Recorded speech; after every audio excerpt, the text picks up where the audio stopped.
Hello everyone. अभी हम पढ़ेंगे मेटल्स एंड नॉन मेटल्स के बारे में। मेटल्स और नॉन मेटल्स जो कि आपका चैप्टर 3 है एनसीईआरटी बुक का साइंस में। अभी आपका फर्स्ट टॉपिक जो है वो है फिजिकल प्रॉपर्टीज। सबसे पहला जो टॉपिक हम डिस्कस करते हैं, हम किसी भी एलिमेंट्स को मेटल और नॉन मेटल में उनकी प्रॉपर्टीज के बेसिस पर ही डिवाइड करते हैं। अब उनकी प्रॉपर्टीज हम यहाँ जो पढ़ते हैं वो दो तरह की होती है। फर्स्ट इज फिजिकल प्रॉपर्टीज और दूसरी उनकी केमिकल प्रॉपर्टीज। इस वीडियो में हम डिस्कस करेंगे फिजिकल प्रॉपर्टीज के बारे में, जो कि बहुत बहुत सिंपल है और आसानी से आपको पढ़ते पढ़ते ही याद भी हो जाएगी। बात करते हैं फिजिकल प्रॉपर्टीज की। मेटल्स की फिजिकल प्रॉपर्टीज की बात करते हैं।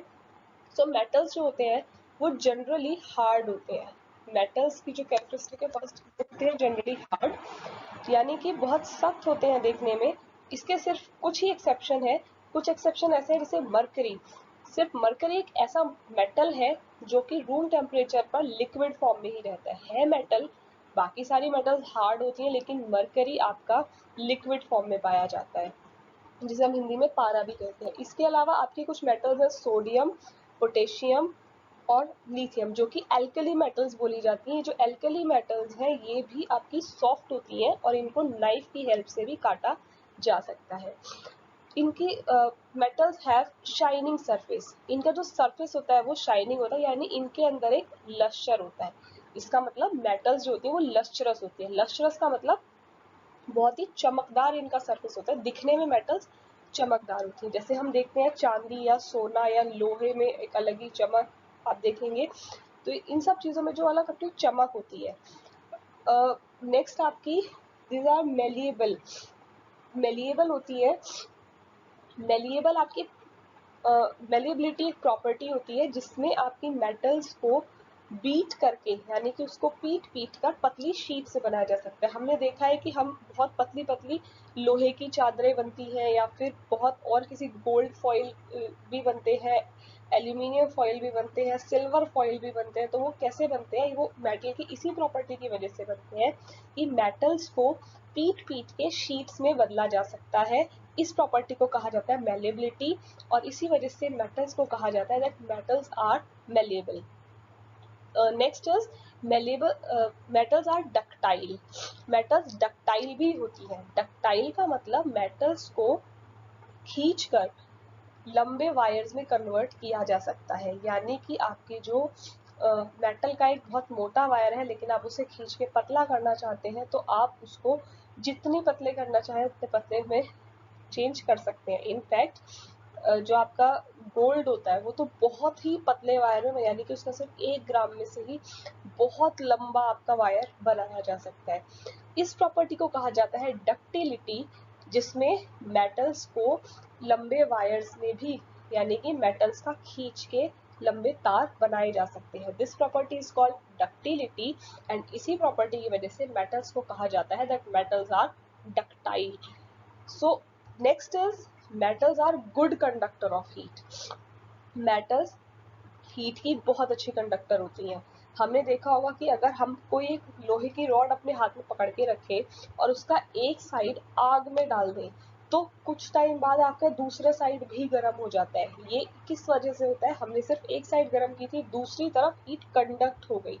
That means metals are very good conductors of heat. Metals have high melting points. Metals के मेल्टिंग पॉइंट्स बहुत हाई होते हैं। मेल्टिंग पॉइंट्स का हाई होने का क्या मतलब है कि आप मेटल्स को जब बहुत देर तक गर्म करते हैं तो वो बहुत ज़्यादा टेम्परेचर तक भी झेल सकती है, और वो पिघलनी बहुत टाइम बाद शुरू होती है। ज़्यादा टेम्परेचर तक ये आराम से काम कर सकती है। बस इनमें 2 एक्सेप्शन है, एक आपका गैलियम और एक आपका सीजियम।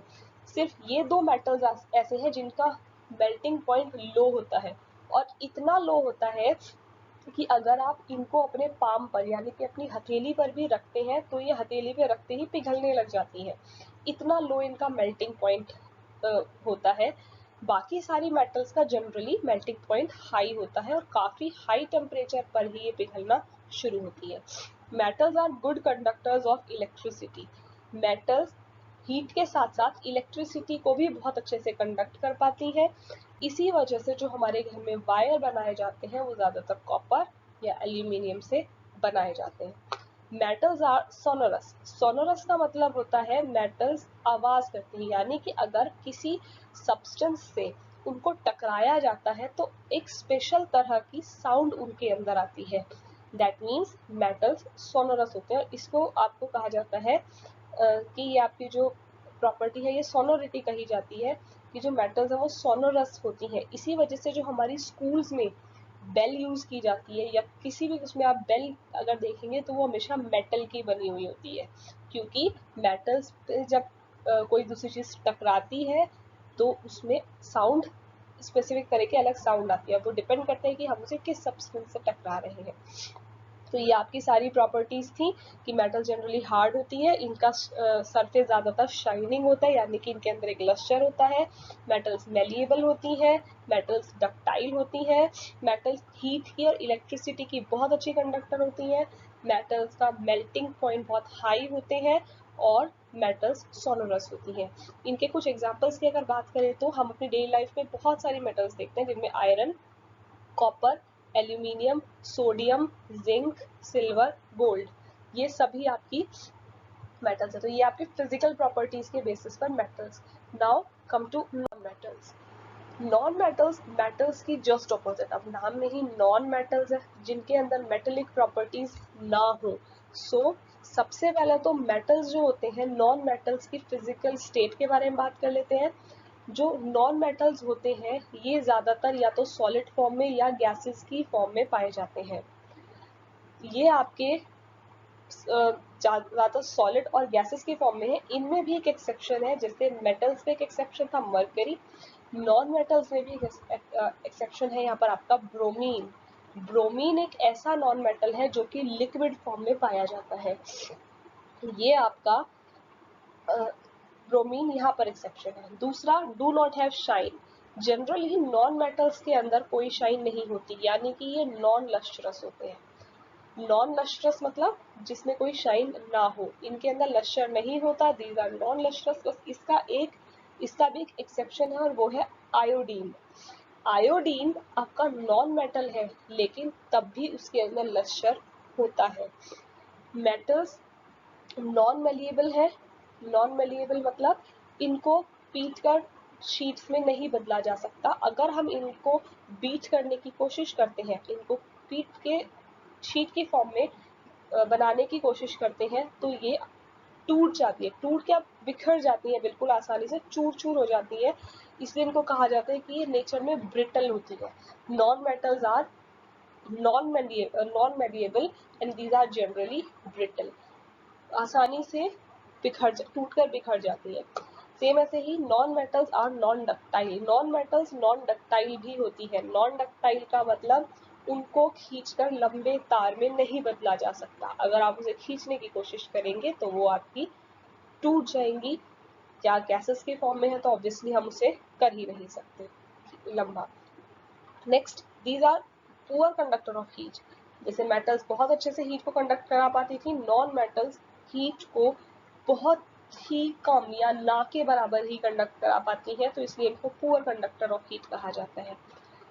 नॉन मेटल्स के मेल्टिंग पॉइंट जनरली लो होते हैं और थोड़ा सा टेम्परेचर मिलने पर ही ये आपकी पिघलने लग जाती है। And these are poor conductors of electricity. ये इलेक्ट्रिसिटी के भी पुअर कंडक्टर है, यानी कि इलेक्ट्रिसिटी को कंडक्ट नहीं करा पाते हैं। एंड नॉन सोनरस है। नॉन सोनरस मतलब ये कोई स्पेसिफिक साउंड नहीं देते हैं। इनके अगर आप एग्जाम्पल्स की बात करें तो इसमें आपका carbon, sulphur, iodine, oxygen, hydrogen etcetera, ये सब आपके नॉन मेटल्स हैं। जिनमें आयोडीन मैंने आपको बताया कि उसमें लस्टर है वो नॉन मेटल, लेकिन सिर्फ एक प्रॉपर्टी से ये डिफर करता है नॉन मेटल से, और वो ये कि ये लस्ट्रस है।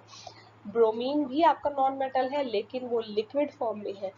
इसी के साथ साथ कार्बन एक स्पेशल प्रॉपर्टी शो करता है, और वो ये कि कार्बन एक नॉन मेटल है लेकिन ये अलग अलग फॉर्म में मिल सकता है, और इसकी अलग अलग फॉर्म्स को एलोट्रॉप कहा जाता है। इसके एलोट्रॉप एक तो आपका डायमंड ही होता है। डायमंड जो कि कार्बन का ही एक एलोट्रॉप है। हमारे जितने भी नोन सब्सटेंसेस हैं उनमें सबसे हार्डेस्ट सब्सटेंस माना जाता है डायमंड। दुनिया का सबसे हार्डेस्ट सब्सटेंस डायमंड को कहा जाता है, और डायमंड का मेल्टिंग पॉइंट बहुत हाई होता है। नॉन मेटल्स का मेल्टिंग पॉइंट जनरली लो होते हैं, लेकिन कार्बन का ही एलोट्रॉप डायमंड का मेल्टिंग पॉइंट बहुत ही हाई होता है, और साथ ही इसका बॉइलिंग पॉइंट भी बहुत हाई होता है। नेक्स्ट आपका ग्रेफाइट, इसी का दूसरा एलोट्रॉप है। एक एलोट्रॉप आपका डायमंड हो गया, दूसरा आपका ग्रेफाइट जो कि इसी का दूसरा एलोट्रॉप है। वो भी एक एक्सेप्शन शो करता है, और वो ये कि जो आपके नॉन मेटल्स होते हैं वो इलेक्ट्रिसिटी के पुअर कंडक्टर्स होते हैं, जबकि ग्रेफाइट इलेक्ट्रिसिटी का एक अच्छा कंडक्टर है। सो इसीलिए कार्बन को नॉन मेटल तो कहा जाता है, लेकिन जो कार्बन के जो दो आपके एलोट्रॉप्स हमने पढ़ लिए, डायमंड और ग्रेफाइट, दोनों कहीं ना कहीं नॉन मेटल से डिफरेंट प्रॉपर्टीज दिखाते हैं। अब इनमें क्योंकि हम देख रहे हैं कि हम एक प्रॉपर्टीज इनकी बता तो रहे हैं, लेकिन कहीं ना कहीं कुछ ऐसे नॉन मेटल्स भी हैं जो, या कुछ ऐसे मेटल्स भी हैं जो हम एक कैटेगरी में तो रख रहे हैं, लेकिन वो कहीं ना कहीं हमारी उस कैटेगरी का एक्सेप्शन है। इसीलिए सिर्फ किसी चीज को स्टडी करने के लिए सिर्फ और सिर्फ उनकी फिजिकल प्रॉपर्टीज को ही स्टडी नहीं किया जाता, उनकी केमिकल प्रॉपर्टीज को भी स्टडी करना जरूरी है। सो ये थे आपके introduction of the physical properties of metals and non metals. I hope आपको ये समझ में आया होगा। Thank you.